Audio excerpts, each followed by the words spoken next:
আসসালামু আলাইকুম। আমি আসাদুজ্জামান, প্রভাষক, ফিনান্স ব্যাংকিং বিমা, ফুলবাড়িয়া কলেজ, ফুলবাড়িয়া ময়মনসিংহ।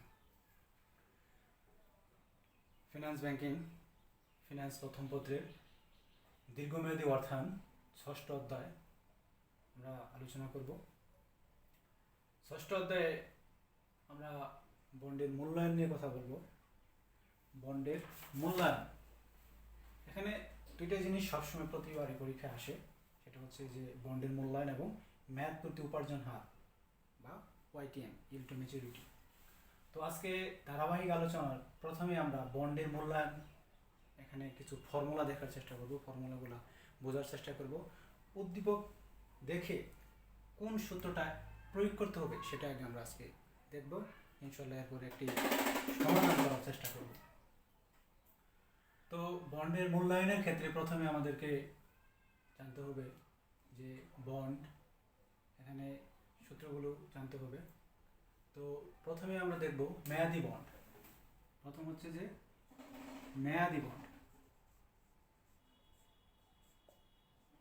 মেয়াদি বন্ড মেয়াদি বন্ড মেয়াদি বন্ড কাকে বলে? মেয়াদি বন্ড যে বন্ডের নির্দিষ্ট পরিশোধ সময়, কুপন বা সুদের হার, মেয়াদ শেষে পরিপক্ক মূল্য ইত্যাদি থাকে, তাকে মেয়াদি বন্ড বলা হয়। আবার বলি যে বন্ডের নির্দিষ্ট পরিশোধ সময়, কুপন বা সুদের হার, মেয়াদ শেষে পরিপক্ক মূল্য ইত্যাদি থাকে, তাকে মেয়াদি বন্ড বলা হয়। উদ্দীপকে আমরা কি দেখে বুঝবো যে এটা মেয়াদি বন্ড?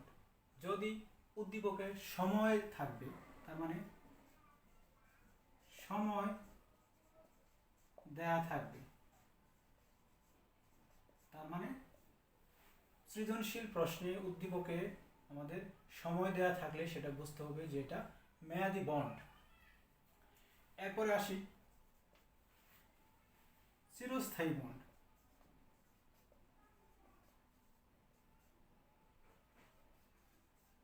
চিরস্থায়ী বন্ড চিরস্থায়ী বন্ড চিরস্থায়ী বন্ডটা কি সেটা আমাদের আগে জানতে হবে। অর্থাৎ যে বন্ডের সময় দেওয়া থাকবে না অথবা মেয়াদ দেওয়া থাকবে না, সময় উল্লেখ থাকবে না, তাকে চিরস্থায়ী বন্ড বলা হয়ে থাকে। তার মানে কি সময় থাকবে না, সময় দেওয়া থাকবে না, সেটাই হবে চিরস্থায়ী বন্ড। তৃতীয়টা কি আমাদের জানি, শূন্য বা জিরো কুপন বন্ড।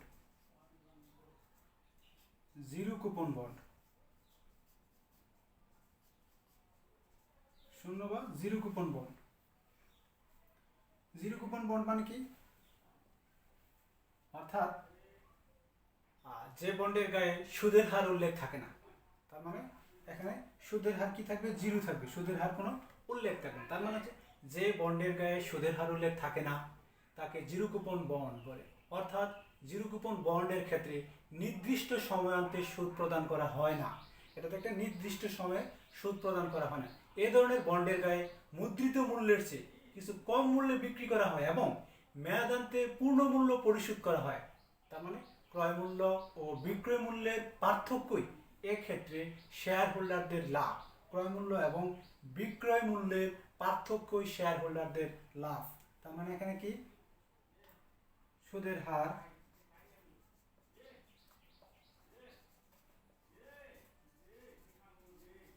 হার থাকবে না। ওকে, আমরা ডেফিনিশন দেখলাম, আর সূত্রগুলো দেখব। আমরা আজকে একটি সূত্র দিয়েই চারটি সূত্র শেখার চেষ্টা করব। তার মানে একের ভিতর চার, আমরা একটি সূত্র শিখবো, দেন আমরা চারটি সূত্র কীভাবে বের করতে হয় সেটা আমরা দেখাবো। এরপরে একটি সমাধান করার চেষ্টা করব। মেয়াদি বন্ড কী দ্বারা প্রকাশ করি? বন্ড মূল্যায়ন কী দ্বারা প্রকাশ করি? ভ্যালুয়েশন অফ বন্ড সমান সমান I third bracket 1 minus 1 plus KD minus N divided KD plus maturity value into 1 plus to the power minus N. বন্ধুরা এখানে দুইটা পার্ট রয়েছে, এটা হচ্ছে প্রথম অংশ, এটা হচ্ছে দ্বিতীয় অংশ। এটা আমরা টাইম ভ্যালু অফ মানি তৃতীয় চ্যাপ্টারে পড়ে আসছি। এটা হচ্ছে সুদ, এটা কি সুদ, অর্থাৎ এটা নগদ প্রবাহ বা কিস্তির বার্ষিকীর সূত্র। এটাটুকু কি বার্ষিকীর সূত্র পড়েছে, এটুকুতে আমাদের বার্ষিকীর সূত্র। এটা হচ্ছে মেয়াদান্তে, মেয়াদকালীন, মেয়াদ পূর্তির সূত্র। এটা হচ্ছে অর্থাৎ এটা 10 বছর, 15 বছর, 5 বছর, এরকম এই মেয়াদ পূর্তির সূত্র। এটুকু দুইটা অংশ রয়েছে এখানে, পার্টটা হচ্ছে দুইটা অংশ। আমরা এই দুইটা অংশ থেকেই পরবর্তী সূত্রগুলো শেখার চেষ্টা করব। ওকে, অর্থাৎ এটা এই সূত্রটা তোমাদের বইয়ে আবার অন্যভাবে দেওয়া আছে। কিভাবে দেওয়া আছে? I 1 minus 1 by 1 plus k to the power n divided kd majority value 1 plus kd। একই জিনিস, শুধুমাত্র আমরা জানি যে 1 by x স্কয়ার থাকলে কি লিখতে পারি? x inverse 2, 1 by x cube থাকলে আমরা লিখতে পারি x ইনভার্স 3। এখানেও আমরা এই আনটা এখানে মাইনাস হিসেবে নিয়েছি, সমস্যা নেই, এটাও করতে পারো, এটাও করা যাবে। ওকে, আমরা ম্যাজিক দেখানোর জন্য এই সূত্রটাকে অ্যাপ্লাই করব। ম্যাজিক এখানে আমরা দেখব, অর্থাৎ কি চিরস্থায়ী, মানে মুখস্থ করতে হবে না সূত্র। সময় দেওয়া থাকবে না। সময়কে আমরা কি দ্বারা প্রকাশ করি? n দ্বারা প্রকাশ করি। n মানে কি? n যদি সময় নাই, তার মানে কি সময় জিরো এখানে। তাহলে সময়টা কি? সময় দেওয়া থাকবে, তাহলে সময়টা হচ্ছে জিরো। তাহলে যদি আমরা দেখি সূত্রটা, ভ্যালুয়েশন অফ বন্ড সমান সমান সময়। সময় এখানে কি দ্বারা প্রকাশ করেছে? n। তাহলে এইটুকু হচ্ছে n, n এর পার্টটুকু এইটুকু, এটাও n, পুরোটাই n এর n। তাহলে যদি n যদি জিরো হয়, তাহলে এই অংশটুকু, উপরের অংশটুকু জিরো হয়ে গেল। এরকম এটাও জিরো হয়ে গেল। তাহলে কি রইল? থাকলো আমাদের উপরে থাকবে i, নিচে কি kd। উপরে কি থাকলো? i, এবং নিচে হচ্ছে কি kd, বার্ষিক সুদের পরিমাণ বাই অর্থাৎ সুদ। ওকে, তৃতীয় সূত্রটা দেখি, অর্থাৎ সুদের হার থাকবে না। এই জায়গাতে সুদের হার, জিরো কুপন রেট মানে কি? জিরো মানে কি? শূন্য। সুদের কুপন কি? সুদ। সুদ দেওয়া থাকবে না। যেখানে সুদের হার নাই সেটা হচ্ছে জিরো। আমাদের উদ্দীপক দেখে বুঝতে হবে যে এখানে কোনো সুদের হার না থাকলে সেটা হচ্ছে জিরো কুপন বন্ড। তাহলে এটার সূত্রটা কি হয় দেখি আমরা বন্ধুরা। ভ্যালুয়েশন অফ বন্ড সমান সমান কি? সুদ আমরা কি দ্বারা প্রকাশ করি? আই দ্বারা বসি। আই যদি জিরো হয় দেখি কি হয়? আই, তাহলে আই এর মান এখানে জিরো। আয়ের পরিবর্তে জিরো যদি বসাই তাহলে পুরোটাই জিরো হয়ে গেল। এটুকু বাতিল হয়ে গেল, জিরো হয়ে গেল, সম্পূর্ণটাই জিরো। তাহলে আমাদের থাকলো কি? থাকলো maturity value divided into 1 plus KD minus N. এই হচ্ছে আমাদের সূত্র। অর্থাৎ একটা থেকে আমরা দুইটা পেয়ে গেলাম। বন্ধুরা বলেছিলাম আমি আর একটা সূত্র, অর্থাৎ একটা থেকে আমরা চারটা সূত্র দেবো, একের ভিতর চার। আর একটা সূত্র বাকি আছে আমাদের। তো আরেকটা সূত্র কি? আরেকটা সূত্র হচ্ছে যে অর্ধবার্ষিকের ক্ষেত্রে যদি বন্ডের সুদ বার্ষিক ভিত্তিতে পরিশোধ না করে, আবার বলি, যদি বন্ডটি বার্ষিক ভিত্তিতে পরিশোধ না করে 6 মাস পর পর, অর্থাৎ অর্ধবার্ষিক ভিত্তিতে সুদ পরিশোধ করা হয়, সেক্ষেত্রে সূত্রটি আমরা পরিবর্তন করে নিতে পারি। কিভাবে পরিবর্তন করব? উপরের সূত্রটাই, শুধুমাত্র বার্ষিকের যে সূত্রটা, উপরের সূত্রটাই পরিবর্তন হবে। কি জানি আমরা তৃতীয় চ্যাপ্টারে টাইম ভ্যালু অফ মানিতে পড়েছি, অর্থাৎ অর্থের সময় মূল্যতে আমরা পড়েছি যে সূত্রটা পড়েছিলাম, আয়ের পরিবর্তে কি হয়? যেখানে আমাদের আয় থাকে, আয়কে এম দ্বারা ভাগ করি, আর এম এর সাথে কি, এন এর সাথে কি হয়? এম গুণ হয়, এন এর সাথে এম গুণ হয়। আমরা তৃতীয় চ্যাপ্টার পড়ি। তাহলে এখানে আমাদের আয় আছে, এখানে কেডি কস্ট অফ ডেট, ঋণের ব্যয়, এটা সুদ। তাহলে মূলধন ব্যয়, এটুকু আমাদের আয়, এটা আয়, এটাও আয়, আয়, অর্থাৎ আয়ের পরিবর্তে কি হবে? এম হবে। এটা শুধুমাত্র একটাই আছে অর্ধবার্ষিকীতে, তার জন্য আমরা আয়ের পরিবর্তে এম, এম সমান আমরা জানি কত? অর্ধবার্ষিক মানে 2। তাহলে আমরা যেখানে আয় আছে সেখানে এম দিতে পারি, অর্থাৎ এম সমান সমান 2 লিখতে পারি। তার মানে এটা আমাদের মনে রাখতে হবে যে যেখানে দেখিব আই এম দিয়ে ভাগ দিতে চাই, যেখানে দেখিব আই এম দিয়ে ভাগ দিতে চাই, এম এন দুই বাই পাশাপাশি দেখতে চাই, তার মানে এন যেখানে থাকবে সেখানে আমরা এম বসাবো, তার মানে কত? 2 বসাবো। তাহলে আমরা একটু দেখি কি হয় সূত্রটা আমাদের কি হয়, একটু একটু দেখি সূত্রটা আবার লিখি পুনরায়। সূত্রটা লিখি I 1 minus 1 plus kd to the minus n divided kd plus maturity value 1 plus kd। ওকে, তার মানে কি যেখানে দেখিব I m দিয়ে ভাগ দিতে চাই, m n দুই বাই পাশাপাশি দেখতে চাই, তাহলে আমরা কি m সমান সমান 2, i এর পরিবর্তে কি m, তাহলে মানে 2 kd, i এটা m m কত 2 kd, তার মানে m কত 2 m n দুই বাই m n, n থাকলে আমরা কি m বসাবো, m কত 2 গুণন কত 2 kd 2 ইয়েস আমাদের, অর্থাৎ আমরা তার মানে আবারও বলি, যদি বন্ডের সুদ বার্ষিক ভিত্তিতে পরিশোধ না করে, যদি বন্ডটি বার্ষিক ভিত্তিতে সুদ পরিশোধ না করে 6 মাস পর পর অর্থাৎ অর্ধবার্ষিক ভিত্তিতে সুদ পরিশোধ করা হয়, সেক্ষেত্রে সূত্রটি আমরা এভাবে পরিবর্তন করে নিব। অর্থাৎ অর্ধবার্ষিক থাকলে সূত্রটা এভাবে পরিবর্তন করব। আমরা এটা তৃতীয় চ্যাপ্টারে পড়েছি এবং আরও তৃতীয় চ্যাপ্টার সম্পর্কে আরও আমরা অন্য ক্লাসে জানবো ইনশাল্লাহ। তাহলে আমাদের সূত্রটা আবার দেখি, আবার একটু বলি যে মেয়াদি বন্ড উদ্দীপকে সময় দেওয়া থাকবে, সময় দেওয়া থাকলে সূত্রটা হবে এরকম। যদি সময় দেওয়া থাকে অর্থাৎ সেটা আমাদের বুঝতে হবে যে মেয়াদি বন্ড, তার মানে এই বড় লম্বা সূত্রটা হবে।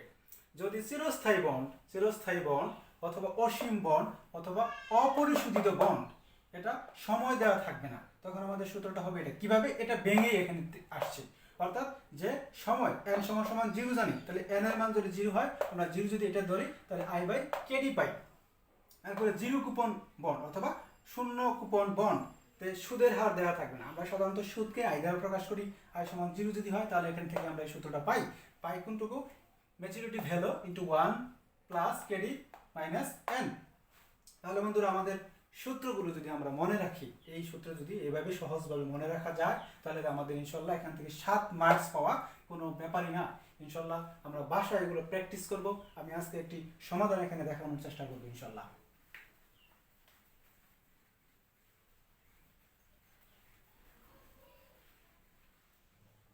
একটি প্রশ্ন লিখে দিচ্ছি। প্রশ্নটা হচ্ছে এরকম, বাটা কোম্পানি বাটা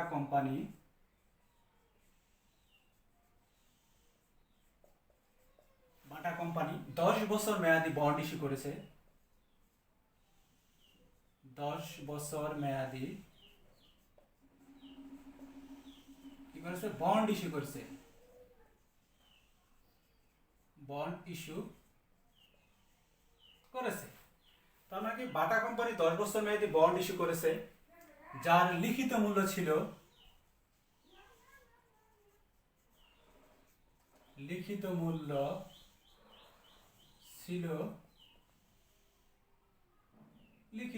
ছিল 1000 টাকা। লিখিত মূল্য ছিল 1000 টাকা এবং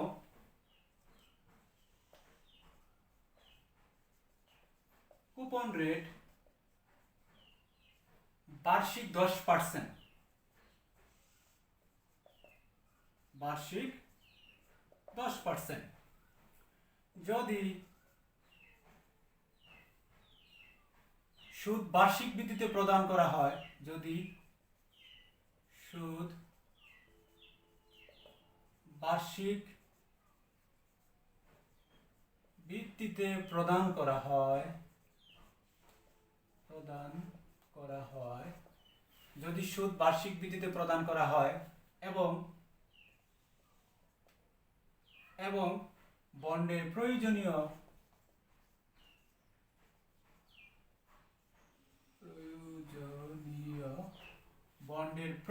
আয়ের হার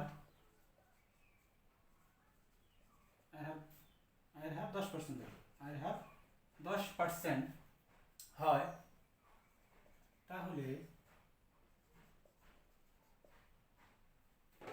বন্ডের মূল্য কত?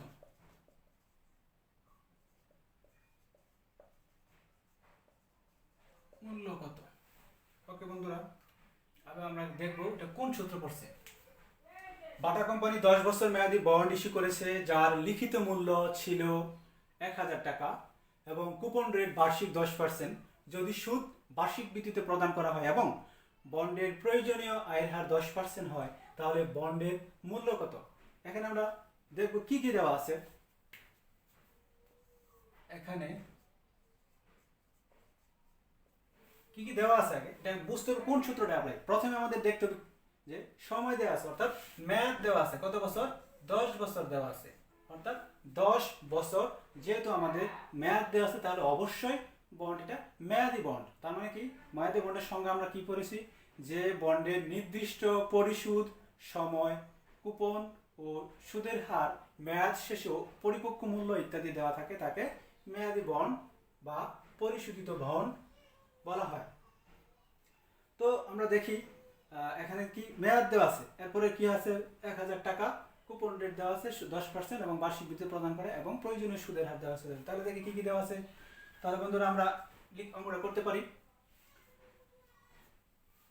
প্রথমে কি মেয়াদকাল বা সময়, মেয়াদকাল বা সময় আমরা n দ্বারা প্রকাশ করি। n কত কত বছর আছে, 10 বছর, 10 বছর আছে। প্রয়োজনীয় আয়ের হার কত আছে,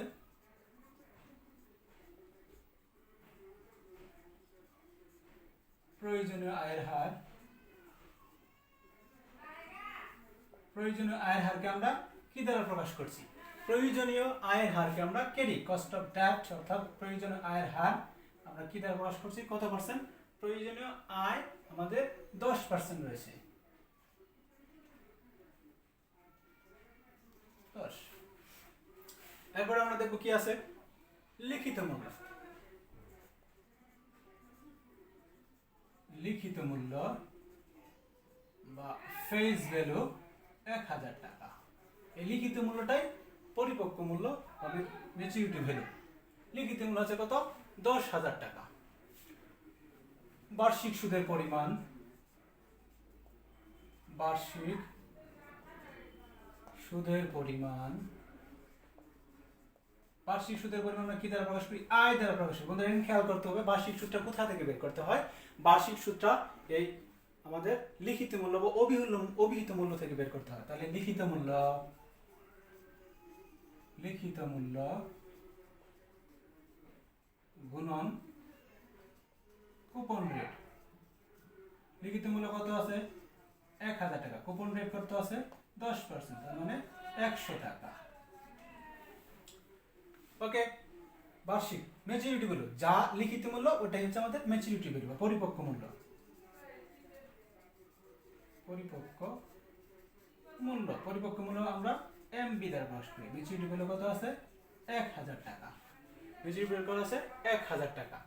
তারপরে কি, তাহলে কি বের করতে হচ্ছে, বন্ডের বর্তমান মূল্য। ওকে, বন্ডের বর্তমান মূল্য, বন্ডের বর্তমান মূল্য, বন্ডের বর্তমান মূল্যকে আমরা কি দ্বারা প্রকাশ করি, ভ্যালুয়েশন অফ বন্ড সমান সমান হোয়াট, আমরা এটা বের করতে হবে। ওকে বন্ধুরা, আমরা তাহলে প্রথম সূত্রটা কি, প্রথম সূত্র ভ্যালুয়েশন অফ বন্ড সমান সমান I 1 minus 1 plus K to the power minus n divided KD plus maturity value 1 plus KD minus n। বন্ধুরা তোমরা বইয়ের সাথে দিয়েও করতে পারো। ওকে, যার যার মানগুলো এখানে বসাই। আয়ের মান কত আছে, আয় কত পেয়েছি আমরা 100 টাকা, 100, 1 মাইনাস 1 প্লাস কেডি কত 10 মাইনাস n কত 10 বছর, কেডি কত 10 প্লাস ম্যাচুরিটি ভ্যালু কত 1000, 1 প্লাস কেডি কত 10, 10 বছর। ওকে বন্ধুরা, সমাধানটা তোমরাই করবে। ওকে, আমরা ইনশাআল্লাহ পরবর্তী ক্লাসে আমরা আরো সমাধান করার চেষ্টা করব, তোমাকে বোঝার চেষ্টা করব। বন্ধুরা এখানে যদি এই ম্যাথেই যদি গণিতেই যদি অঙ্কে এখানে যদি অর্ধবার্ষিক কথা উল্লেখ থাকতো শুধুমাত্র পরিবর্তন কি হতো, অর্ধবার্ষিক আয়ের জায়গায় এম হতো, আয়ের জায়গায় অর্থাৎ কেটির জায়গায় এম হতো, আর এন এর জায়গায় এম হতো। এই মাত্র শুধুমাত্র এইটুকু শুধুমাত্র পরিবর্তন। ইনশাল্লাহ আমরা ভাষায় এই সমাধানগুলো করার চেষ্টা করব। কোথাও কোনো সমস্যা হলে সেটা ইনশাল্লাহ পরবর্তীতে সমাধান করার চেষ্টা করব। ধন্যবাদ সবাইকে।